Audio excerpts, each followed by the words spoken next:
Olá pessoal, sejam bem-vindos à nossa apresentação de Química.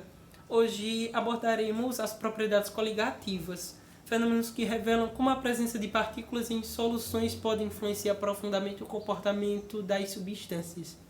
As propriedades coligativas representam um conjunto de fenômenos que ocorrem quando adicionamos um soluto não volátil a um solvente, modificando características físicas da solução.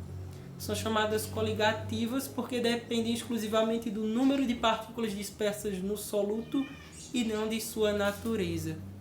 Entre essas propriedades destacam-se a tonoscopia, que é a diminuição da pressão de vapor, a ebulioscopia, que é a elevação do ponto de ebulição, a crioscopia, que é a diminuição do ponto de congelamento, e a osmometria, que é a pressão osmótica.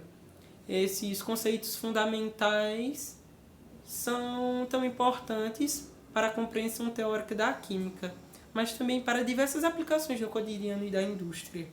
No decorrer desta apresentação, exploraremos algumas dessas propriedades de forma detalhada e franca e apresentaremos alguns exemplos para ficar claro. Olá, meu nome é Renale e eu vou falar um pouco sobre tipos de propriedades coligativas.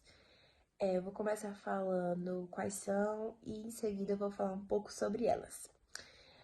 Existem 4 tipos de propriedades coligativas principais: abastecimento da pressão de vapor, elevação do ponto de ebulição, abastecimento do ponto de colegamento e pressão osmótica.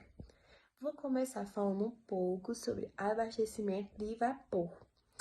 Ele ocorre quando adicionamos um soluto não compatível a um solvente.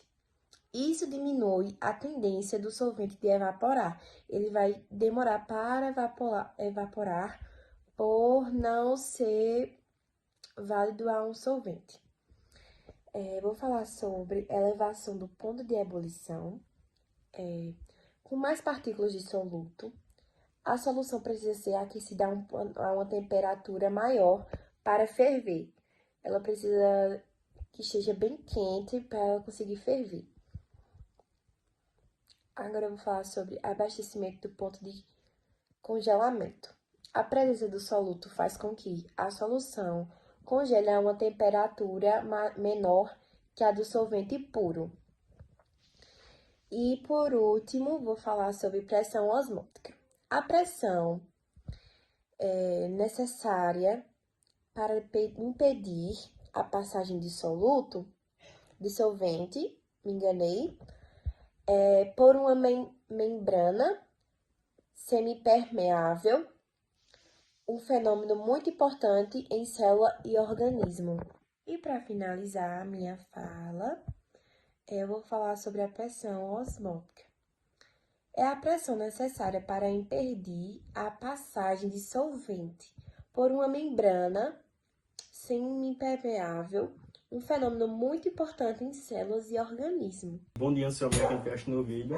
Eu me chamo Jefferson Kennedy, sou aluno da segunda série do Instituto e eu vou fazer uma apresentação da grade curricular de Química e trazendo alguns exemplos práticos sobre o que já foi falado por Renale, que são as propriedades coligativas, e a primeira que eu vou trazer aqui vai ser sobre a osmose.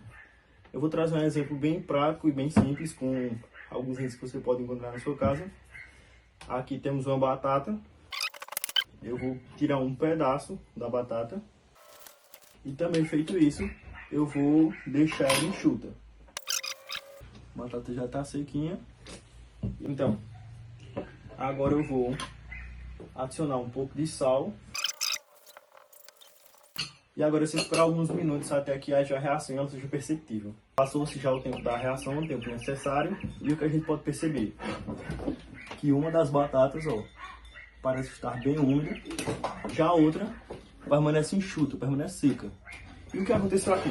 No processo de osmose, quando eu adicionei o sal à batata, o sal tende a ir aonde há menos concentração de água. E o contrário acontece com a água.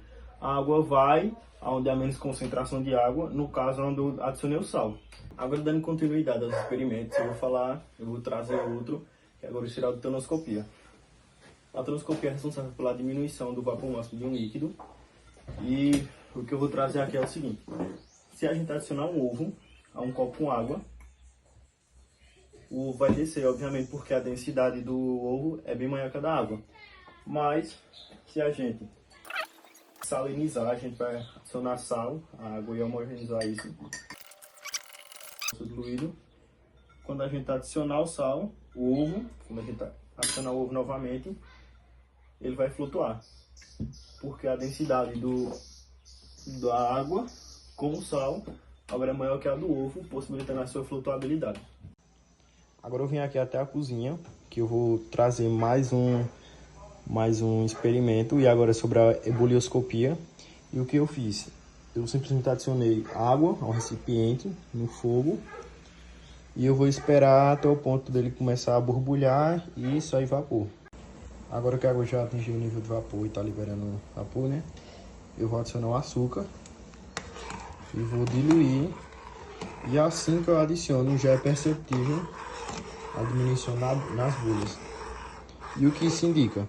Indica que quando eu adicionei o açúcar, ele foi diluído, o ponto de ebulição da água aumentou. Agora ela vai ter que ter uma temperatura maior para passar de água a vapor.